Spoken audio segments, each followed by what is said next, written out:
2.000 quilômetros da Ucrânia, águas internacionais no Mar Mediterrâneo, um petroleiro russo e o Serviço de Segurança da Ucrânia. O que aconteceu em seguida está sendo chamado de teia de aranha sobre a água e está mudando tudo o que pensávamos saber sobre o alcance desta guerra. Bem-vindo à atualização da guerra. Hoje, como a Ucrânia atingiu a frota sombra da Rússia, 2.000 quilômetros de casa, por que os navios espiões de Moscou estão se escondendo à vista de todos? E o que um general da GRU estava fazendo em um petroleiro no Mediterrâneo? Esta é a Operação Teia de Aranha sobre a Água. E isso é só o começo. Dezembro de 2025. O petroleiro Kendil está navegando por águas neutras no Mar Mediterrâneo, ligado à Rússia. Parte do que a inteligência ocidental chama de frota sombra, embarcações que Moscou usa para driblar sanções. Mas o King não está transportando petróleo. O navio está vazio, o que já deveria ter sido o primeiro sinal de alerta. Por que um navio-tanque, supostamente dedicado ao transporte de petróleo, está navegando vazio pelo Mediterrâneo? O Serviço de Segurança da Ucrânia queria saber a resposta. E eles decidiram perguntar diretamente. Drones aéreos ucranianos. Não drones marítimos, mas aéreos. A mais de 2.000 quilômetros do território ucraniano em águas internacionais. A operação foi cirúrgica. O Kendil foi atingido e sofreu danos críticos, ficando impossibilitado de funcionar como previsto. Mas como o navio-tanque estava vazio, não houve desastre ecológico. Sem vazamento de óleo no meio de área. Deixa isso assentar por um momento.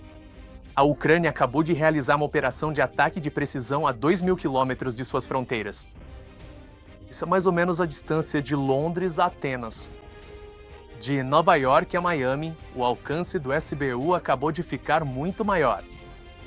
Segundo fontes do Serviço de Segurança, a justificativa era clara. A Rússia usou esse navio-tanque para contornar sanções e gerar dinheiro para a guerra contra a Ucrânia. Pelo direito internacional e pelos costumes de guerra, isso faz dele um alvo militar legítimo. Mas tem mais nessa história. Porque navios-tanque vazios normalmente não transportam pessoas importantes. A não ser que eles não sejam realmente navios-tanque. Pouco antes do ataque ao Kendil, a CNN publicou uma investigação baseada em fontes de inteligência ocidentais e ucranianas. E o que eles descobriram? Explica exatamente por que a Ucrânia mirou em um navio-tanque. A frota sombria da Rússia não está mais apenas transportando petróleo. Ela se tornou uma rede de espionagem.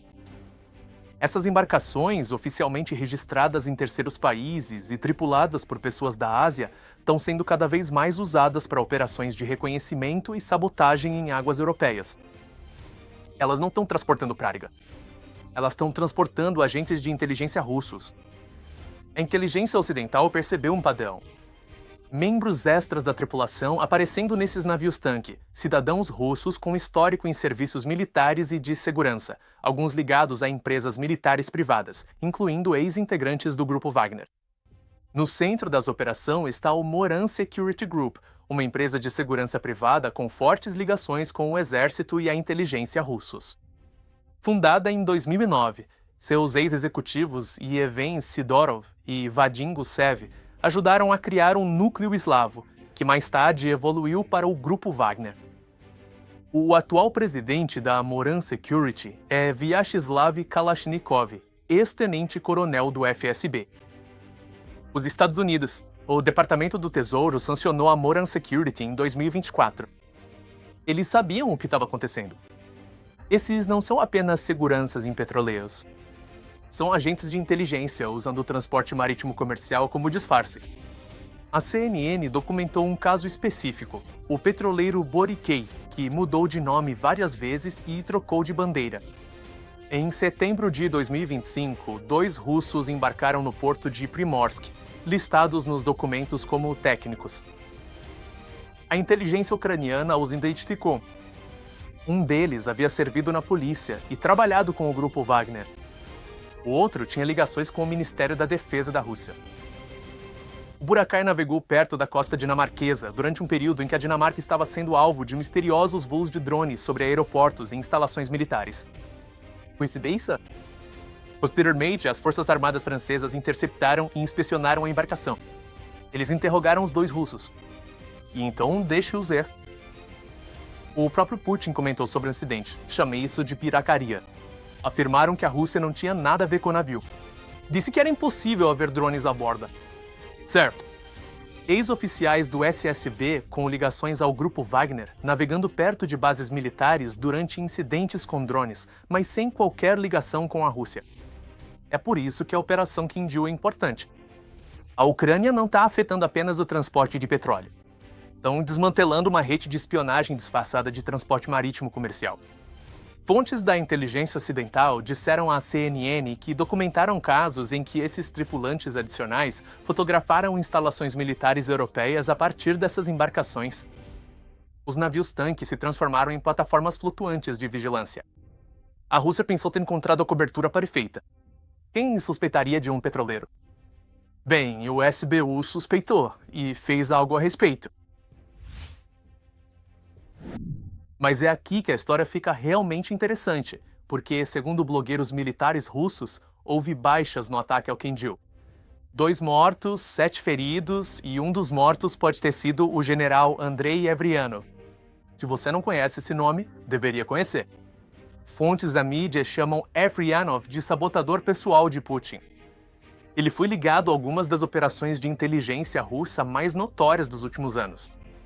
O envenenamento de Sergei Skripal no Reino Unido, a organização de explosões em depósitos de munição por toda a União Europeia e possivelmente envolvido num acidente de avião que matou Yevgeny Prigozhin. Averianov é, ou era, uma figura-chave no GRU, a inteligência militar da Rússia. Especificamente na unidade de operações de sabotagem deles. Se a Rússia precisava explodir algo ou eliminar alguém no exterior, a unidade dele cuidava disso. Agora, preciso ser claro aqui. A informação sobre a morte de Avrianov vem de blogueiros militares russos e fontes de redes sociais. Não há confirmação oficial. O governo russo certamente não vai anunciar isso. E as autoridades ucranianas também não confirmaram. Mas o fato de o nome dele estar sendo ligado a esse incidente nos diz algo importante. O que um general de alta patente do GRU estaria supostamente fazendo em um petroleiro vazio no Mediterrâneo? Especulações nas redes sociais sugerem que ele poderia estar supervisionando operações secretas e redes de espionagem, usando a frota fantasma não só para vigilância, mas como um centro de comando móvel para operações de inteligência russa na região. Pense nisso do ponto de vista tático. Um petroleiro se move livremente em águas internacionais. Ele pode se aproximar de costas, atracar em portos estrangeiros. Ninguém presta muita atenção porque é só mais uma embarcação comercial, exceto que está transportando agentes de inteligência, equipamentos de vigilância e potencialmente coordenando operações de sabotagem por toda a Europa. Na verdade, é genial até que alguém descubra. E a Ucrânia descobriu. A fonte do SBU citada no artigo foi direta. O Estado agressor precisa entender que a Ucrânia não vai parar e vai atacar em qualquer lugar do mundo, onde quer que o inimigo esteja. Isso não é retórica. Isso é doutrina operacional. A Ucrânia declarou que ativos militares russos são alvos legítimos em qualquer lugar do mundo se estiverem contribuindo para o esforço de guerra. E eles já demonstraram que têm capacidade para cumprir o que prometem. Então, vamos recapitular o que acabou de acontecer. A Ucrânia realizou um ataque de precisão contra uma embarcação russa a 2.000 quilômetros do seu território. Essa embarcação fazia parte de uma frota fantasma usada para operações de inteligência e sabotagem em águas europeias. E um general supostamente responsável por sabotagens russas em toda a Europa pode ter sido morto na operação. Isso não se trata de apenas um petroleiro. Trata-se da Ucrânia expor e desmantelar sistematicamente a infraestrutura de inteligência russa que vem operando às claras há anos. A teia de aranha somerágua. É assim que estão chamando isso. E é uma descrição precisa. A Ucrânia vem tecendo uma teia de inteligência em águas internacionais, e a frota fantasma da Rússia continua navegando direto para ela. A inteligência ocidental documentou isso. A CNN noticiou isso. E agora a Ucrânia agiu sobre isso. Veja por que isso importa para todo mundo que está assistindo. A Ucrânia não está apenas defendendo suas fronteiras. Eles estão ativamente degradando as capacidades militares e de inteligência da Rússia à distância. Eles estão forçando a Rússia a defender seus ativos globalmente, não só nas linhas de frente. Isso é profundidade estratégica, e é exatamente isso que faz apoiar a Ucrânia ser um investimento inteligente para países preocupados com a agressão russa.